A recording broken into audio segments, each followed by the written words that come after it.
কৃষ্ণনগর থেকে মায়াপুর যাবার রাস্তা।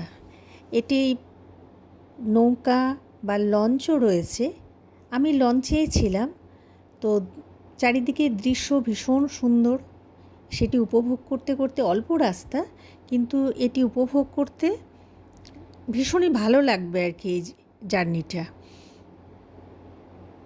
তো যাওয়া যাবে কৃষ্ণনগর থেকে নেবে আমরা যদি একটা অটো ভাড়া করি, তো সেই অটোতে করে আমরা স্বরূপগঞ্জ ঘাট বা হুলোর ঘাট নামে পরিচিত যে ঘাটটি আছে, যেখান থেকে নৌকা বা লঞ্চ আমরা নিতে পারবো, তো সেখানে এসে এই নদীটির নাম হচ্ছে জলঙ্গি।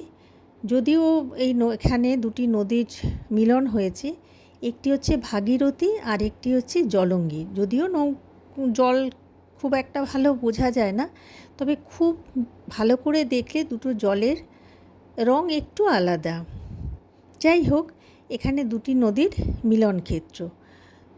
আর এত লোকের এখানে যাওয়া আসা, তো সবসময়ই নৌকা ভর্তি বা লঞ্চ ভর্তি লোক আমরা দেখতে পেলাম। আর মায়াপুরে যাওয়ার জন্য অল্প সময়, তো সেই সময়টুকু খুব সুন্দরভাবে উপভোগ করেছি। এবং ঘাটে এসে আমরা আবার ওখান থেকে একটি অটোতে করে আমরা মায়াপুরে ইস্কন মন্দিরে পৌঁছেছিলাম। রাস্তা খুব বেশি নয়, অল্প রাস্তা, হেঁটেও যাওয়া যেতে পারে। তো আমি অবশ্য হেঁটে যাইনি, আমি একটি অটো ভাড়া করেই গিয়েছিলাম। এবং সেখানে গিয়ে যদি কেউ থাকতে চান, সেখানে তো অনেক থাকার জন্য রুম আছে, যদিও সেগুলো আগে বুক করে নিতে হয়। এবং ভগবানের প্রসাদ যে পাওয়ার জন্য যে কুপন কাটতে হয়, সেটি একটু সকাল সকাল গেলে কুপনটিও কাটা যায়।